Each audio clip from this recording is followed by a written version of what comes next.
in Avalon's fair town, home to the brave and renowned.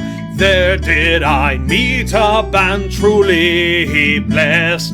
They marched to their quest, bringing panic to rest. Evermeadow has got its brave heroes. Brave heroes, brave heroes. Evermeadow has got its brave heroes.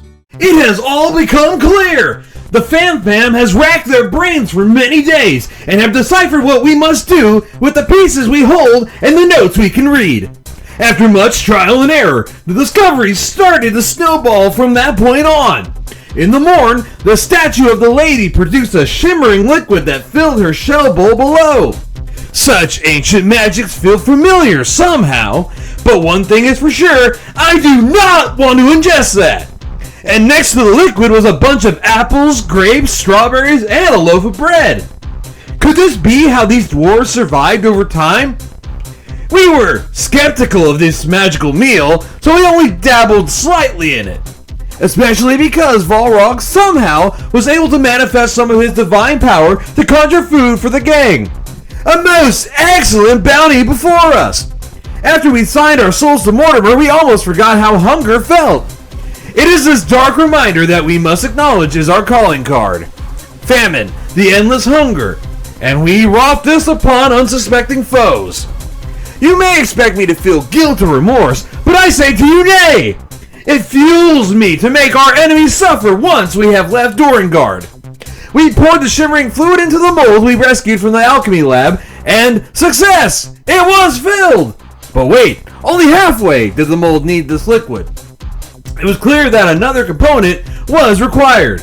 Then we come to the dark liquid that was stored in the lab, which somehow was a miracle product.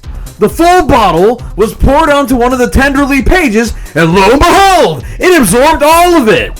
The page turned black, and the letters started to glow, revealing the hidden lore lost to time.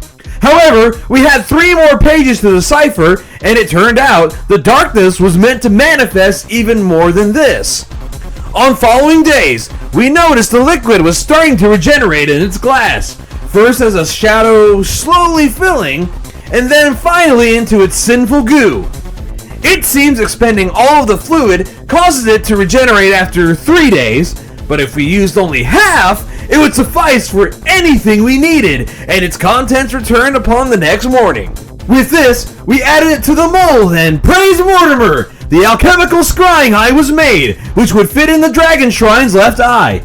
In the gardens of Dorengard, we found a tree that had Moira and Grady's name etched into the bark, and below, there was a mound of dirt the old shovel used to be embedded in. Once uncovered, we found the skeletal body of one of the dwarven workers here, with a ruby eye crushed into its forehead. This seems like a murder, for I have seen murders in my time, not just with crows either. Oddly enough, it was able to be placed in the dragon shrine's right eye, completing its final form. When the statue of the wolf stood before the shrine in the morn, we found a pelt of a wolf large enough to wrap or drape over something. Our discoveries were breakthroughs that have guided us to certain victory. For when we placed an indigo frame page on the pedestal and let the dragon awaken in the morning, its eyes emitted beams of light that combined into the right combination to read the page. The words were visible finally, but only for a short amount of time. Some heavy stuff has been discovered through these pages, so please pause the video to read the details when able. On the pedestal, we have left page number 22, so that this next coming morning will reveal its secrets temporarily. All these discoveries took place in 12 days. Time sure flies. I can only imagine how many years passed down in the 5th cycle for Grady and his dwarven crew. Will we ever be free from this prison? Do we truly wish to venture deep into the unknown caverns where divinity is either contained or barred?